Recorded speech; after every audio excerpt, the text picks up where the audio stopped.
Hello friends, ఎలా ఉన్నారు? అందరూ బాగున్నారా? Welcome to KLK kitchen and blogs. ఈరోజు మన ఛానల్లో పూజా గది గురించి మీతో షేర్ చేసుకుంటాను. వీడియోని స్కిప్ చేయకుండా చూడండి. ఎవరైనా సరే మన ఛానల్ ఫస్ట్ టైం చూస్తుంటే తప్పకుండా సబ్స్క్రైబ్ చేసుకొని పక్కన ఉన్న బెల్ ఐకాన్ మీద క్లిక్ చేయండి. ఆల్ మీద నోటిఫికేషన్ ద్వారా వచ్చే వీడియోస్ అన్నీ చూస్తూ ఉండండి. చాలామందికి సందేహాలు ఉంటాయి. పూజా గదిలో మనం రాగి చెంబుతో నీళ్ళు ఎందుకు పెట్టాలి, అవి పూజ తర్వాత ఏం చేయాలి అనేటువంటి సందేహాలు అయితే ఉంటాయి. వాటి గురించి ఈరోజు తెలుసుకుందాము. సాధారణంగా ప్రతి ఒక్కళ్ళు ఏంటంటే పూజ గదిలో చెంబు పాత్రల్లో తీర్థం ఉంచడం చేస్తుంటాం అన్నమాట. సాధారణంగా పూజ గదిలో చెంబు కానీ రాగి చెంబుతో పెడతారు. స్టీల్ అయితే వాడకూడదు. ఇక రాగి చెంబు కూడా పెట్టే స్తోమత లేని వాళ్ళు మట్టి పాత్ర, అంటే మట్టితో చేసినటువంటి చిన్నవి చెంబులు ఉంటాయి కదా, వాటిలో అయినా సరే పెట్టచ్చు నీటిని. ఇలా ఈ నీటిని ఉంచడం చేయాలి. తర్వాత ఇలా ఈ నీటిని ఉంచి ప్రార్థించడం ద్వారాగా సర్వదేవతలకు సంతృప్తి చెందుతారని విశ్వసిస్తారనమాట. చూసారా, మనం ఎలాంటి నైవేద్యాలు పెట్టకపోయినా ఆ దేవతలకు పూజ చేసేటప్పుడు ఆ రాగి చెంబులో కానీ మట్టి చెంబులో కానీ నీటిని ఉంచడం ద్వారాగా సకల దేవతలు సంతృప్తి చెందుతారంట. ఇక మహానైవేద్యం పెట్టడం కంటే, అంటే మహానైవేద్యం అంటే అమ్మవారికి మనం ప్రతినిత్యం ఇంట్లో పూజ చేసేవాళ్ళు నైవేద్యాలని అవి ఇవి హడావిడిగా చేస్తుంటారు. అవేమి చెయ్యలేకపోయినా సరే దేవతలకు ఈ నీటిని ఉంచడం ద్వారాగా వాళ్ళు సంతృప్తి చెందుతారంట. మహానైవేద్యం కన్నా నీటిని ఉంచడమే సర్వదేవతలకు వాళ్ళు సంతృప్తి చెందుతారు. ఇక దేవతలు సంతృప్తి చెందడంతో పాటు మనం కోరిన కోరికలను నెరవేరుస్తారని, కోరిన వరాలను ఇస్తారని ఆధ్యాత్మిక పండితులు చెప్తున్నారు. రాగి చెంబులో మంచినీటిని ఉంచి మనం మంత్రం పఠనం చేయాలి. ఊరికే నీటిని తీసుకెళ్ళి రాగి చెంబుతో అక్కడ పెట్టి పూజ చేయడం కాదు, మంత్ర పఠనం చేయాలన్నమాట.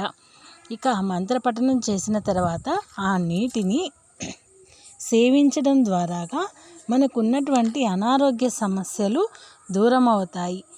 మనం మంత్రపఠనం చేస్తున్నాము, ఆ మంత్రాన్ని అక్కడ స్థాపించి ఆ నీటిని సేవించడం ద్వారాగా పూజ చేసిన తర్వాత మనకున్నటువంటి సకల రోగాలు నయమైపోతాయి, ఆ సమస్యలన్నీ దూరమైపోతాయి. ప్రతిరోజు పూజా సమయంలో నీటిని ఉంచి తీర్థంగా సేవిస్తే సమస్త దోషాలు దూరమైపోతాయి. చూడండి, ఈ నీటి ద్వారాగా మనకి ఎన్ని ఉపయోగాలు ఉన్నాయో. ఆ నీటిని తీర్థంగా సేవించడం ద్వారాగా సమస్త రోగాలు దోషాలు కూడా దూరమైపోతాయి. ఈ నీటిని ఇంకా రోజు మార్చి రోజు చెట్లకు పోయాలి. ఇలా చేస్తే ఆ ఇంట ఉన్న నెగిటివ్ ఎనర్జీ కూడా దూరం అవుతుంది. ఆ నీటిని వృధాగా ఎక్కడంటే అక్కడ పారవేయకుండా, అంటే మనం తాగిన తర్వాత మిగలాగా ఉంటాయి కదా, అవి ఎక్కడంటే అక్కడ పారవేయకుండా మన ఇంట్లో ఏవైనా చెట్లు ఉంటాయి, పూల మొక్కలు చిన్నవి అయినా సరే, ఆ నీటిని ఆ పూల మొక్కలకి పోయడం ద్వారాగా ఆ ఇంట్లో ఉన్నటువంటి నెగిటివ్ ఎనర్జీ కూడా దూరం అయిపోతుంది. అలాగే పూజ చేసేటప్పుడు గంటను మోగించడం కూడా దుష్ట శక్తులను, ప్రతికూల శక్తులను ప్రాలదోలేందుకు అవి సహాయపడతాయని ఆధ్యాత్మిక పండితులు అంటున్నారు. మనం పూజ చేసేటప్పుడు హారతి ఇచ్చేటప్పుడు గంటని మ్రోగిస్తాము. ఆ గంట శబ్దానికి మన ఇంట్లో ఉన్నటువంటి దుష్టశక్తులు, మన ఇంటి చుట్టుపక్కల మనకి హాని చేసేటువంటి దుష్టశక్తులు కూడా ఆ శబ్దానికి దూరం అవుతాయి. ఈ పరమార్థాన్ని ప్రతి ఒక్కరూ గమనించాలి.